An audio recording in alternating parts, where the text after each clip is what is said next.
Thank you. With Brandel Chambly and Paul McGinley. And Paul, I'll start with you. Do you have any more clarity today than you had yesterday? Not a whole amount, Rich. I think, first of all and foremost, it was important to see Jay. We haven't seen much of him in the last 6 months since June the 6th, so it was important that he came out. He is the leader of the PGA Tour, and it was important that everybody heard from him. So that was a good move. No, to answer your question, we haven't heard anything new or we couldn't have surmised was happening. Basically, the PGA Tour limps along. You'd have to say that. There's big challenges out there. There's fan apathy. There's no doubt about that. All you got to do is pick up social media and just see the apathy towards the game and people saying they're not watching and are more interested in the majors only nowadays. The game is obviously divided. There's a downturn in the ratings as well, too. So, there's a lot of challenges going on for the game out there. But what I took out of it more than anything else, and I've had this view for quite a while, is the game needs a decision one way or the other. And this continuation of we're still talking. We're 7 months down the road, 8 months down the road now from June the 6th, and yet we haven't got any clarity at all as to how close they are to a deal. Even if there's going to be no deal, at least then you can batten down the hatches and move off in your one direction. But it's very hard for Jay and anybody to be leading a product and everything is still so much up in the air. So what I would like to see is some kind of a timeline and a definitive date in the diary that if we don't do a deal by here, this is what's going to happen. We're not going to have a deal and we're going to continue and do our own thing. I think that's really important for people to have clarity and for people to move on. Everybody, game, fans, players, everybody to move on. Yeah, you're not alone. I mean, that was obvious listening to the press conference today. It was clear that the media and the world of golf, they want to know if a deal with PIF is going to go through. There are a lot of stakeholders in the world of golf, and they're all important, but I would say none is more important than the core audience, the fan, who, by the way, Jay Monahan mentioned 28 times by my count in that press conference. And they want some details about the negotiation with the Saudis. They're craving them because I think most, if not all of them, would have been shocked when they woke up on June 6th to find out that the PGA Tour was negotiating with a group that they had condemned, and I would say rightly so, for their abysmal record on human rights. So I think there's a lot of apprehension about a potential deal with the Saudis. So most people that would have watched that press conference today, I think, would have come away disappointed, just like you are, for the lack of clarity on all of those issues. But, Paul, you know this. That's the nature of business deals. You get in these deals, you got to sign NDAs, you can't talk about them until the deals are completed. My sense from listening to Jay today and talking to some people that have been in that room is that the road to this deal with PIF is going to have a tenuous path. And there are a lot of reasons that I could give for that, but one of them is just December 7th. You look at that. That was the day that there was a unanimous decision by the board to align with the SSG. Now, I don't think, not coincidentally, that was the day that Jon Rahm announced that he was going to live.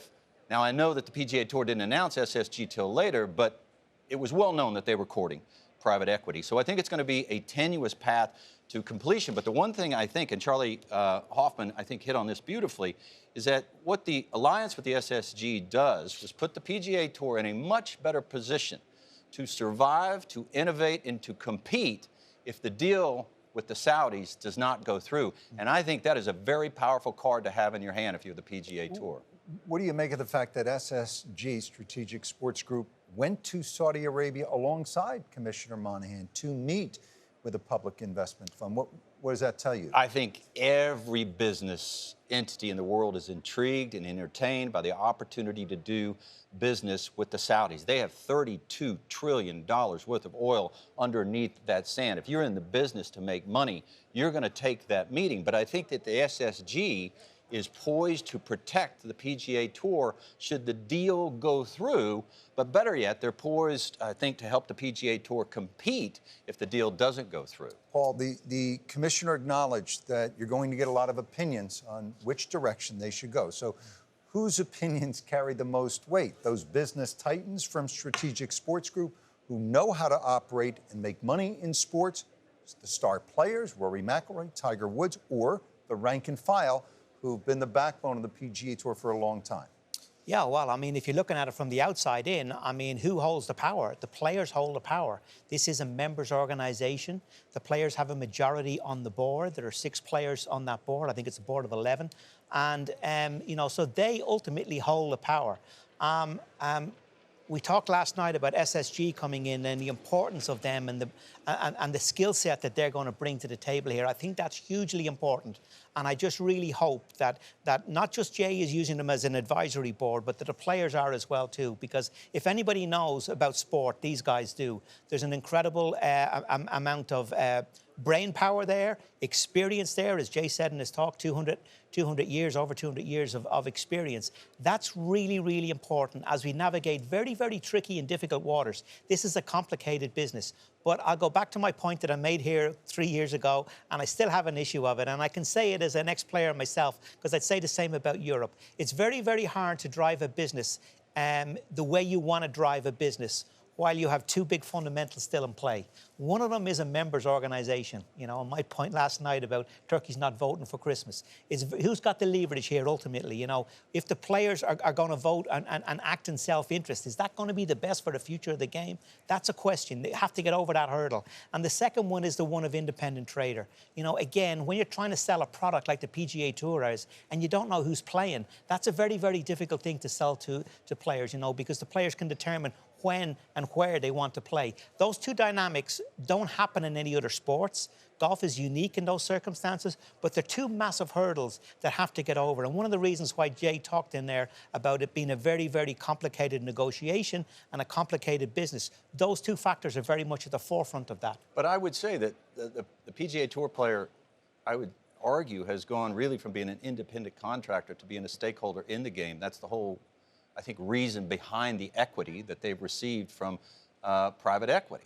That they do have equity. They are a stakeholder in building the PGA Tour and making it better so that later on down the road that they can cash in on that stock that they've received. That's the theory, Brandel. But, you know, I mean, they all got together in Delaware. How many, you know, what, year or so ago, they all got together, they all got grouped together and they said, look, if you give us $25 million purses and premier events and limited fields, we'll pledge loyalty. And what happens? Here we are, you know, down the road, right. and John Rahm is gone and Tyrrell Hatton is gone and, you know, broke that deal. I mean, so, you know, where's the contract? Is that contract in place? No, is that true? no. Are we going to lose any more players? You know, the one thing that I really feel that LIV have got right more than anything is the fact that they got control of the product. You know, when they put on an event, they do. No Why are their world, ratings so abysmal then? If they've got control of their product, why are their ratings? Nobody watches. I don't think it's a very good product. Personally, right. I don't think it's a very good product. They've got control of their product. I've tried to watch it and I find it very, very hard to watch. I have too. But that's me. I understand other people mightn't have that view, but the ratings are very, very small, and it's hard to get a real take on all of that. But it doesn't look like it's igniting.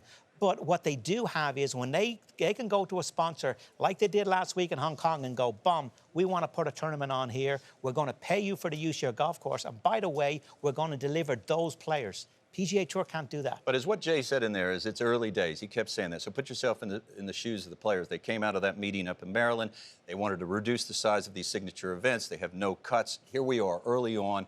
And it is early on, and the ratings are not great. Not going to sustain those purses. Now, is that going to fly with private equity? Is that going to fly with stakeholders who have equity in the future of the tour? I would argue that the players will come back and they'll be far more amenable to the idea of having larger fields and cuts, which in essence would make it more competitive and more compelling, and I would argue that the ratings go up. I'd agree with you. The signature events and the way that they're laid out right now, I don't think it's in the best interest of the tour. It's not what the fans want. I hope you're right, Brandel. I hope you're right. But the Tour and SSG can't rely, as has been proved the last 2 years, on loyalty of the players. I want to see the contract. You know, all got to put the shoulder to the wheel on this. A lot of talk about private equity.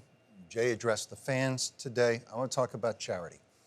PGA Tour has generated almost $4 billion for charity. That is a big number. Hats off.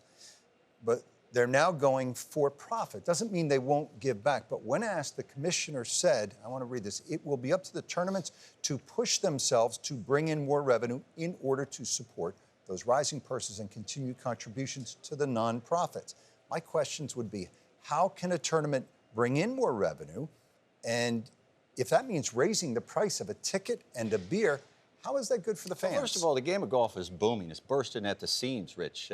You go to any Top Golf, you go to any alternative golf experience, you go to any par 3, you go to any country club that used to not have a waiting list, now has a 10-year waiting list. It used to cost $50,000 for entries, now $150,000. Is that good? No, but people are paying it. What what Jay Monahan did today was all but promise, guarantee that the product was going to be better. It was going to innovate. It was going to create. It was going to create more fan engagement. It was going to be a better product, which ostensibly means more fan engagement, which means more fans. If all of that comes to fruition, then of course there will be more money for charity. But I will say, if they have to compete and jettison the Korn Ferry Tour and jettison the Champions Tour and reduce the size of the field and charity goes away, if charity dies on the PGA Tour, the autopsy will read Live Golf.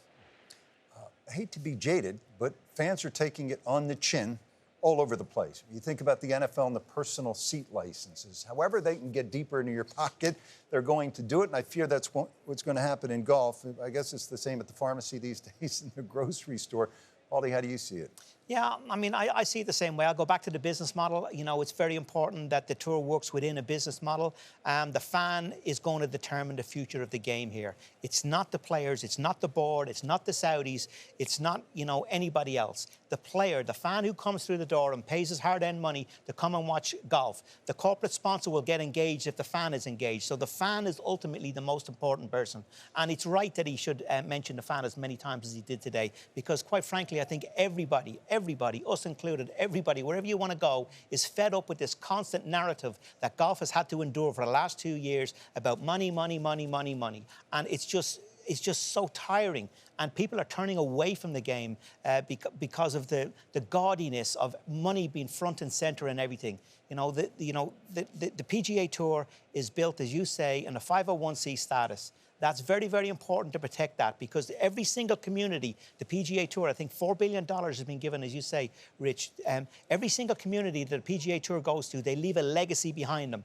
And one of the reasons why golf was so welcomed and so accepted over the years was because of what they did with that. Now, if they've turned away from that and turned their back on that in the last 2 years and talked more about individual players getting rewarded. And that's the wrong narrative. You know what fans want? They want McIlroy and Spieth and Fowler and throwing a few other guys tied for the lead on Sunday afternoon, standing on that tee box right behind us. That's as simple as I can put it.